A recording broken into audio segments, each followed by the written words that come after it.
kwa ajili ya utukufu wa Mungu na kujifunza neno la Mungu kwa siku ya leo. Bwana Yesu, tunashukuru wewe ni mwaminifu siku zote za maisha yetu. Tunasema asante tena kwa jioni ya leo. Baba, ukae nasi siku zote za maisha yetu.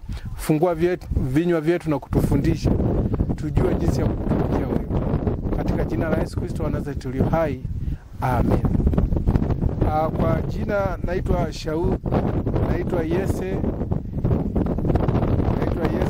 Jonas Petwa.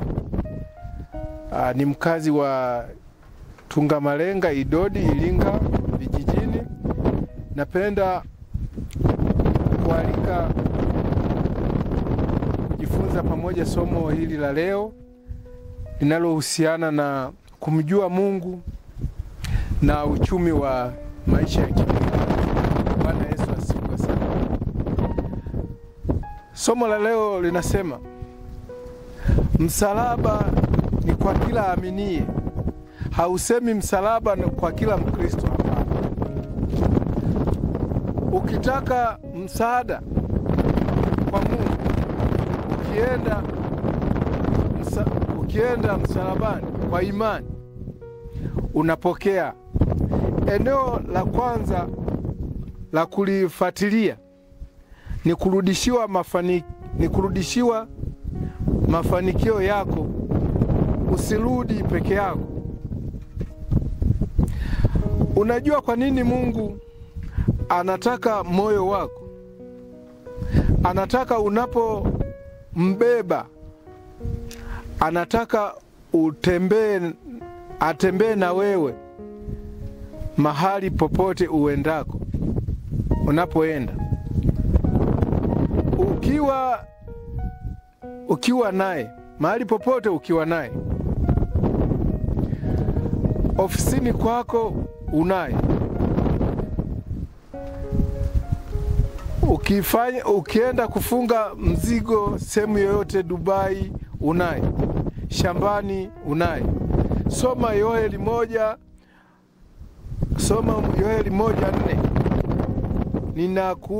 Ninakupa mbinu za kujua nyakati, na shetani hataki tujue hili.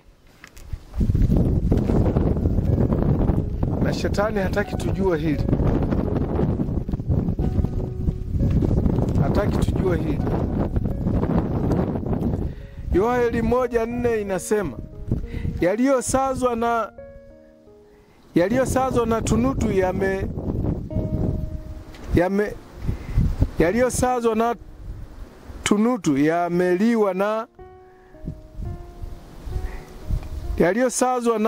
tunutu yameliwa na nzige, na yaliyosazwa na nzige yameliwa na palale, na yaliyosazwa na palale yameliwa na madumadu. Bwana Yesu asifiwe. Bwana Yesu asifiwe sana. Lakini changamoto ya huu mstari hausemi kilikuwa kinaliwa nini. Hausemi kilikuwa kinaliwa nini. Ndio changamoto ya huu mstari. Yaani mfano, umelima mpunga, unatokea ugonjwa, unatibu udaka, lunakuja luhoma. Unatibu luhoma, nakuja kaukau. Au mfano umefuga mifugo, umefuga mifugo, mfugo unatokea ugonjwa wa mifugo, unatibu kwato, wanavimba macho, unatibu macho, wananyofoka manyoya. Baadaye unachoka kabisa na pesa umeishiwa za matibabu zimeisha. Kama ni mkulima, basi msimu wa kilimo umeisha. Wewe unapambana tu na wadudu. Wadudu wao wanachokifanya ni kufanya tu zamu. Unampiga huyu, anakuja huyu. Kumbe hapa tatizo halipo kwenye wanyama wala kwenye maji wala kwenye majani. Tatizo lipo kwenye miaka. Unasema Yese, unasemaje? Soma Yoeli 2. Soma Yoeli 2 mstari wa 23. Yoeli 2:23. Yoeli 2:23 inasema, Yoeli 2:23 inasema, furahini enyi wana wa Sayuni,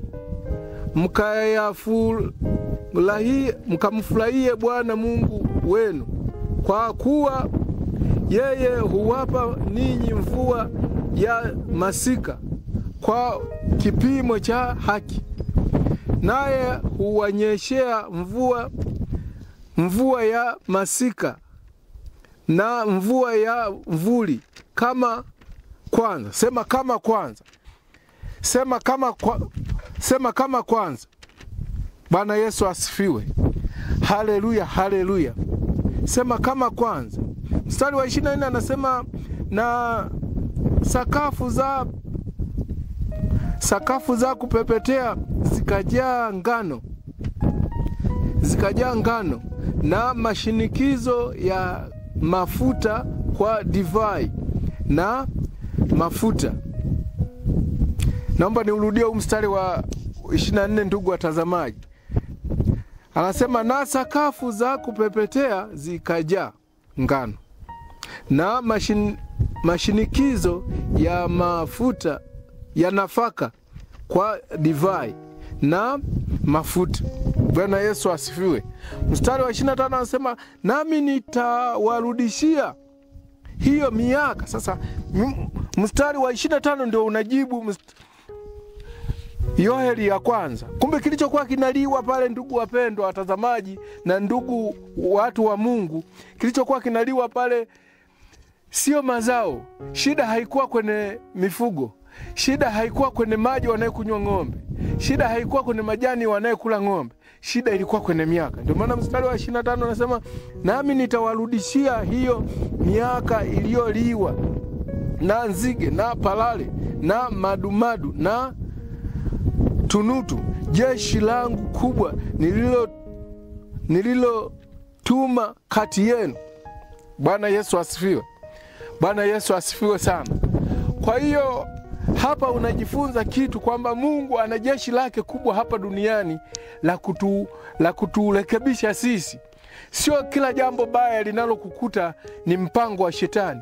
Mungu anavyoona unaenda tofauti, ndio maana anakuadhibu. Ndio maana anasema Mungu huadhibu awapendaye. Najifunza kwenye huu mstari wa 25. Maana nitaurudia, maana ndio majibu ya Yoeli wa kwanza. Sasa nami nitawarudishia hiyo miaka iliyoliwa na nzige na palale na madumadu na tunutu, jeshi langu kubwa nililotuma kati yenu. Naomba tushike huu mstari, ndugu watazamaji. Sio kila jambo baya ni shetani. Mungu ndio anayetaka kukubadilisha. Maana akiongea kwa njia za kirafiki za kawaida, sisi mioyo yetu ni migumu, hatuwezi kumuelewa. Ndio maana ana jeshi lake kubwa analolituma dhidi yetu ya kuturekebisha tabia. Mstari wa 26 unasema, nanyi mtakula chakula tele na kushiba na kulihimidi jina la Bwana Mungu wenu, aliyewatendea mambo ya ajabu, na watu wangu hawatatahayari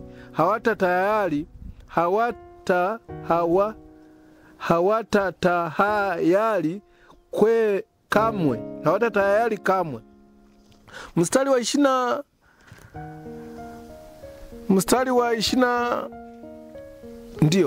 26 ndio mwisho. Kwa hiyo majibu ya huu mstari Yoeli wa kwanza kwamba yaliyoliwa na palale yakasazwa na tunutu, kilichokuwa kinaliwa pale ni miaka. Kwa hiyo katika maisha ya kawaida ya kibinadamu unaweza ukapambana miaka mingi sana usifanikiwe, usifikie lengo, lakini shida sio shetani. Shida Mungu anaona haujafikia kwenye ile geji anayekutaka, au anaweza akakushushia baraka zake mkaachana hapo hapo na ukapotea. Kwa hiyo mtu wa Mungu, unapofanya kazi za mikono yako ukaona unapata kidogo, hufikii lengo, Mungu ana makusudi na wewe. Anaweza akakubariki ukawahi kufa, ukawahi kuondoka, kumbe yeye alikuwa na shida na wewe. Kwa wakati huo hana mpango wa wewe utoke. Bwana Yesu asifiwe. Bwana Yesu asifiwe sana. Bwana Yesu asifiwe. Mimi nimesoma Biblia, nimejifunza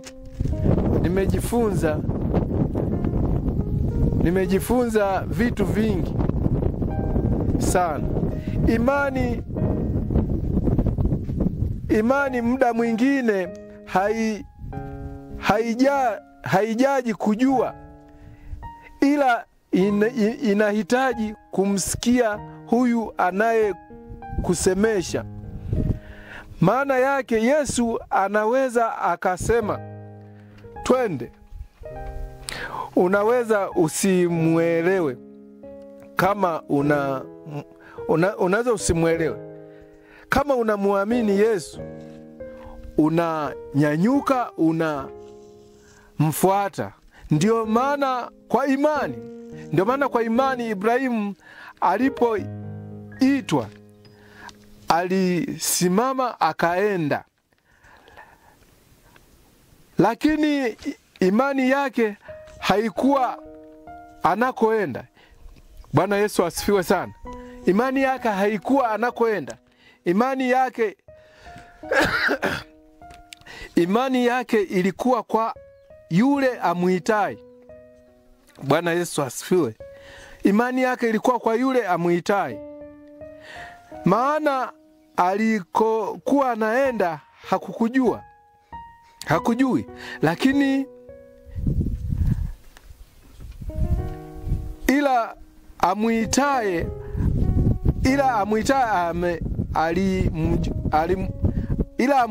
alimjua. Mimi wakati Yesu ananiita sikujua, wapendwa, kabisa kama leo hii ningesimama mahali hapa kuhubiri.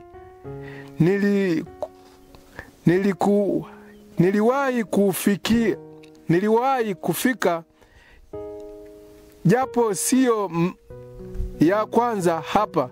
Hivyo na mshukuru mtu wa Mungu aliyonikaribisha mahali hapa kunipa nafasi hii. Nasema na sehemu nyingine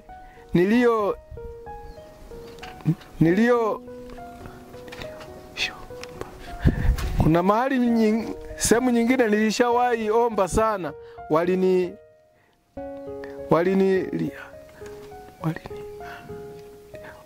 walinialika, walinikatalia. Mara ya mwisho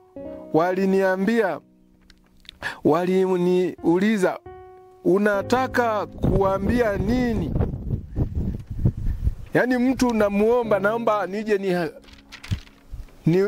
nihubiri kanisani kwako, niwalishe watu wako. Kuna kitu Mungu ameweka moyoni mwangu, niwalishe, tushare hii kitu, isiwe ya peke yangu. Mara ya kwanza akanikatalia, mara ya pili akaniambia,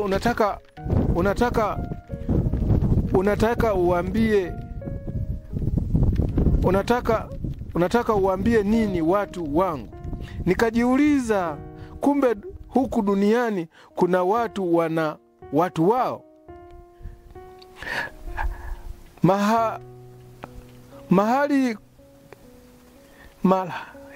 Mara ya kwanza niliwahi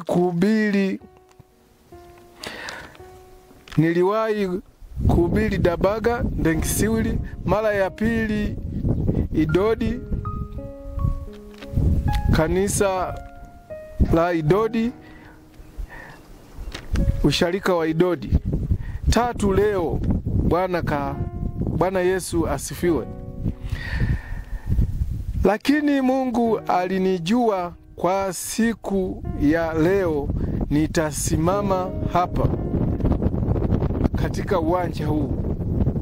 Namshukuru sana mtu wa Mungu kunipa kibali hiki. Kwa hiyo nilipokuwa naitwa sikuwahi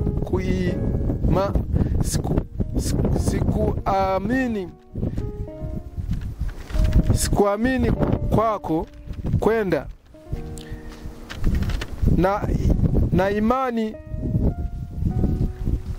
sikuwa na imani niendako. Nilikuwa na imani na aniitaye na anayeniita.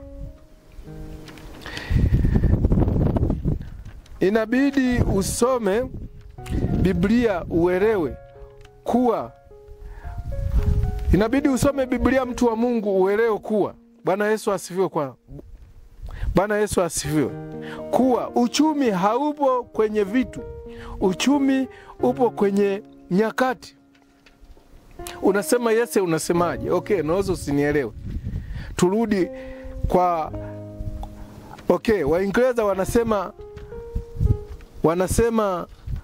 Waingereza wanasema time is money. Unafikiri maneno haya wameyatoa wapi? Kwenye Biblia. Chezea muda wako, unachezea uchumi wako. Chezea muda wako, unachezea hela. Unasema Yese, unasemaje? Mambo haya yapo kwenye nyakati. Nyakati wa kwanza 12:32. Basi naona kwa kuwa nisiwachoshe ndugu watazamaji, haya utasoma ukiwa umepata nafasi. Mungu wangu akubariki, akutie nguvu. Naomba kwa leo niishie hapa. Asante Mungu wangu, na kushukuru kwa kunijaza maneno haya ya hekima na kuwaambia watu wengine. Basi ulituambia hakuna mtu aliyekuja kwa bahati mbaya. Basi nakipenda kipawa hiki cha kuhubiri. Mungu wangu, kaa ndani ya moyo wangu, unipe wepesi